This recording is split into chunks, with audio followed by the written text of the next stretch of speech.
Hi, fourth graders. Do you know what this piece of pumice and this piece of basalt have in common? Besides the fact that I found them both in my backyard, they're both igneous rocks.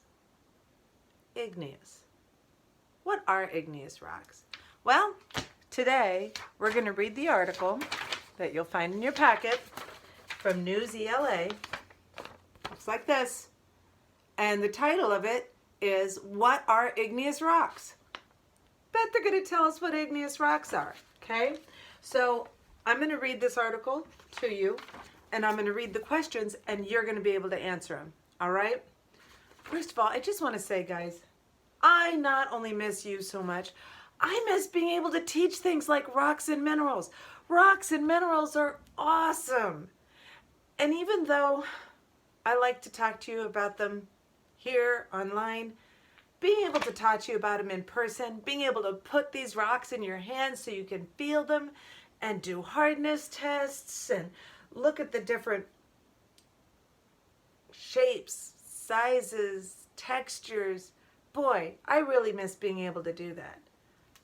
I'm going to have to try to be really creative and think of ways that we can experience rocks and minerals together, okay?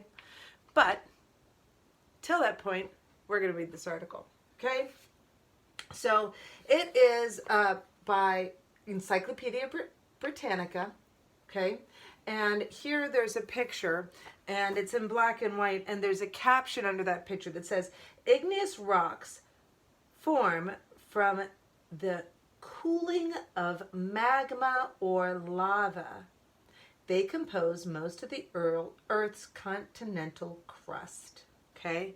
Now, if you remember when we were talking about the regions of Washington State and we talked about the Columbia Plateau, we learned that the Columbia Plateau was the site of the largest basalt flow on Earth. On Earth! And basalt, this handy dandy gray rock, okay, is an igneous rock. And when this talks about the cooling of lava or magma, remember that in a volcano, that's my volcano, okay? Inside the volcano, when there is rock that has been heated so hot that it becomes liquid, it is called magma. Okay? Liquid rock inside a volcano, inside the Earth's crust, is called magma. Once it explodes out and flows down or explodes away from the volcano, that is when it's called lava. Okay, so the only difference between magma and lava is inside the Earth's crust, inside the volcano, and lava is when it comes out. Now, when this magma or lava cools again, it becomes a rock again, right? And we call those rocks igneous rocks. Let's find out what the article says. Igneous rocks form from molten rock. Molten rock is rock that is melted into hot liquid. Igneous rock forms when molten rock becomes solid. Igneous rock is one of the three main types of rock. The other two are sedimentary rock and metamorphic rock. Talk about those another time. Some igneous rocks are formed from magma. Magma is molten rock deep underground. Its temperature is very hot. It can be from 101,000 degrees Fahrenheit to 2,400 degrees Fahrenheit. Holy smokes, that's really hot. I'm cooking some lasagna right now at 400 degrees. Even the coolest is 3 times as hot as that. Wow. Okay, where does magma form?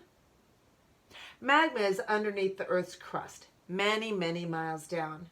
Magma is not as thick as the surrounding solid rocks, so it rises towards the surface. It might settle within the crust, or it might erupt as lava. This happens at volcanoes. Lava is the name of magma when it reaches the Earth's surface. When magma cools down, it changes from liquid to solid. it becomes igneous rock. Next page.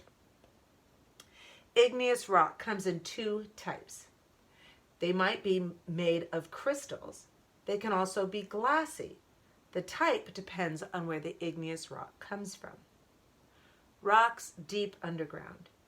Igneous rocks can come from two main areas. They can be deep underground or on the Earth's surface. Deep in the crust, the temperatures can be much higher. The pressures can be greater, so the magma cools slowly underground. That allows crystals to form. These crystals can be very large. As a result, the rocks can have coarse to medium grain textures. This means that some of these rocks have large crystals and some have medium-sized crystals. Granite is an example of this. Rocks formed from magma underground are called intrusive igneous rocks. Intrusive. That means it's underground. It's in the earth. All right. Rocks on the surface. On the Earth's surface, a different igneous rock forms. This is where lava erupts. Lava shoots from volcano vents or openings. It spreads in sheets or chunks of rock. It's much cooler on the surface than deep underground, so the lava cools quickly. It becomes solid quickly. That is why crystals have little chance to grow. The rock that formed here might be fine-grained. That means they have very small crystals, like sand. If no crystals form, then the rocks are glassy. Obsidian is an example of this. Rocks that form from lava at the surface are known as extrusive igneous, X meaning outside. They're also called volcanic igneous rocks, right? Because it came out of a volcano. Just like glass. Most igneous rocks are made of silicate minerals. Talk about the difference between rocks and minerals another time too. They're mostly made of silicon and oxygen. Silicates make up 95% of Earth's crust. That's like almost all of it. 95%, that's a little tiny bit, that's not. They are all around us. The glass in windows, for example, is made of silicon dioxide. Drinking glasses are too. So is sand. Igneous rocks are made of many different minerals, but most of them are made of these rock-forming silicate minerals. These include quartz, mica, and lucite. Okay, good article. Let's look at the questions, okay? I'm going to read the questions. I'm going to read the options. You choose the right one. If you need to go back and check the paragraph, you can go back and read it on your own in the article, or you can rewind me and listen to me read it again. Okay, so number 1, it says, read the section, where does magma form? You can go back and listen to me read it again. Select the sentence from the section that explains how igneous rocks form. A, magma forms underneath the Earth's crust many, many miles down. B, magma is not as thick as the surrounding solid rocks, so it rises towards the surface. C, lava is the name for magma when it reaches the Earth's surface. Or D, when magma cools down, it changes from liquid to solid. So all of those options are true, but which one tells us how igneous rocks form? Pick A, B, C, or D. Rewind if you need to. It's okay. You can listen as many times as you want. You can go back and read on your own as many times as you want. Number 2. Which question is answered in this section just like glass? So find that section. Listen to me read it again, or you read it. A, why do igneous rocks form at hot temperatures? B, where do igneous rocks with crystals form? C, how many types of igneous rocks are there? Or D, what are some examples of igneous rocks? So which one of those questions is answered in this section just like glass? Question number 3. Read the following selection from the section, Rocks on the Surface. Here they have a quote from that section. It says, on the Earth's surface, a different igneous rock forms. This is where lava erupts. Lava shoots from the volcano vents or openings. Okay, Then the question is, what is the definition of surface based on the context clues? A, inside area. B, outside part. C, bottom level. Or D, middle layer. Based on that, what does surface mean? Final question number 4.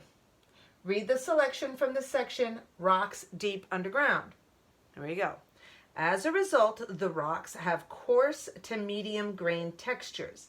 This means that some of these rocks have large crystals and some have medium-sized crystals. Which word could replace coarse without changing the meaning of the sentence? A, rough. B, smooth. C, warm. Or D, cool. Listen to me read that sentence again. Back it up and pick which one of those words fits. After you've got those answers, you're done with that assignment. Great job, 4th graders.